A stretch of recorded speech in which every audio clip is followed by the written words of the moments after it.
Grand Rise. You already know the vibes. It's your boy, NAGA. We're going to talk about it today. Hold on. We're going to talk about it today. You already know the vibes.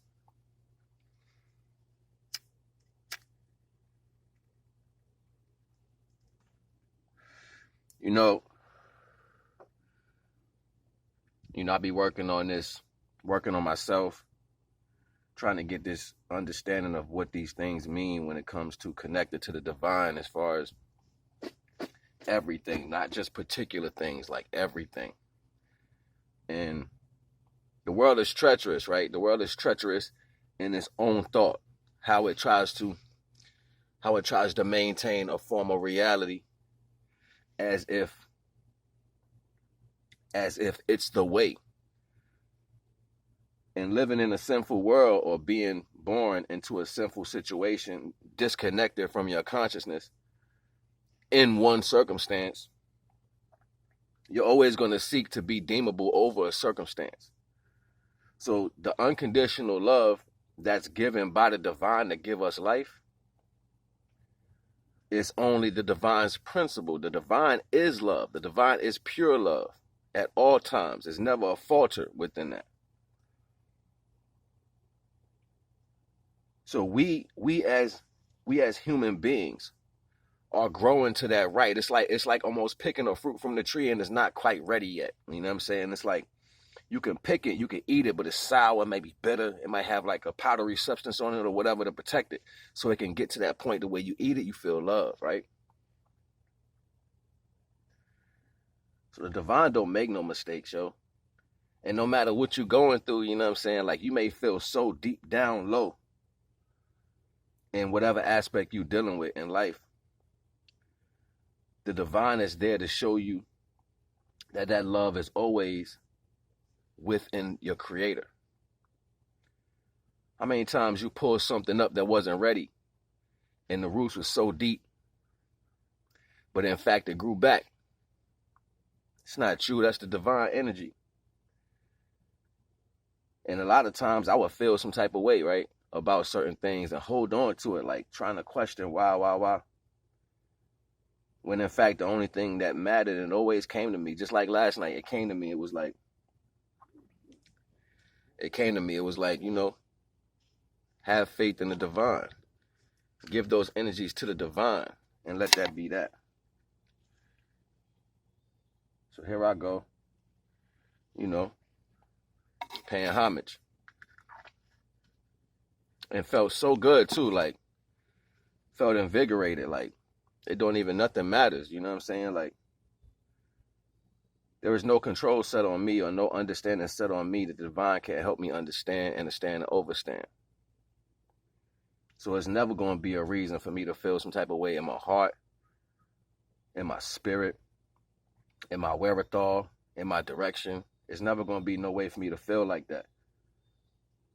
If my job is to grow in the aspect of the divine and be able to give unconditional love, I have to fill myself up with unconditional love. I have to fill myself up with that.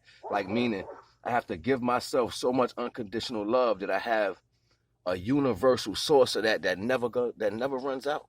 It's always there for whatever I see and see, you know, a lot of people die in life and they don't get a chance to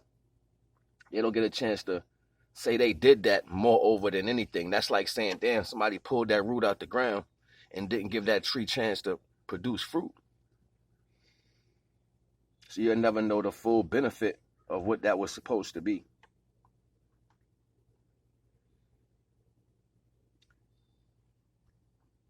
I wonder sometimes if an actual human being can grow that far to where they got so much love, it's undying. They're undying. They seem to be here forever in their presence and in their likeness. Even further than that, being able to access that energy from that individual. So therefore you can rise as that is an example for you, right? We got the sun, grand rise, respect.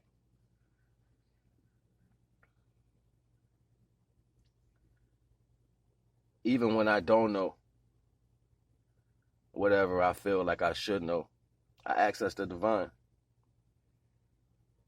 There's no other circumstance or situation where something else should seek to be more important than that as a thing, right? Or as an understanding or a connection to what you need to be seeking out. So there's no need for me to be lost within self. There's not that for anybody, but doesn't the world combat itself, seek to make placement as far as the way it see things in its own personal judgment? It get deep, it get deep, and you wonder why the action of the clash of understandings take place, right?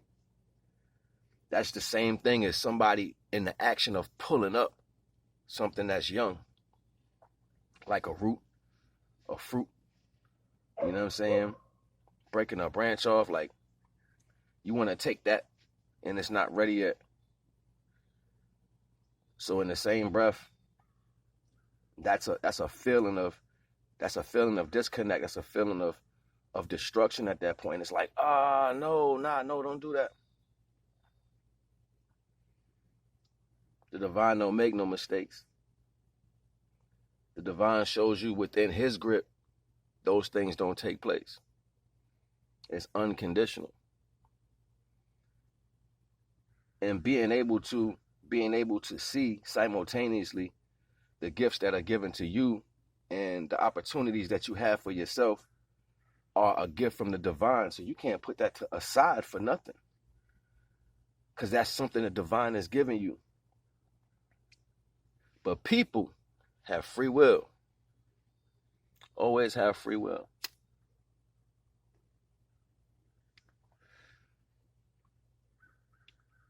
So that's okay. You know what I mean? That's okay. People have free will, and that free will allow you to be guided away from the divine light.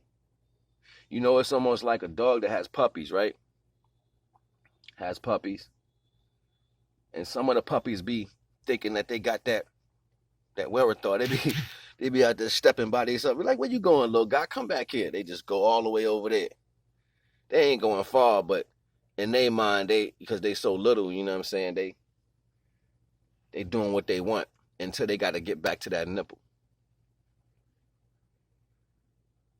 Or until the mother leave, and then they sniffing around. They can't see. Their eyes ain't open quite yet, and they can't see. They looking like, wait a minute, where that place I came from at? And while it's doing these things,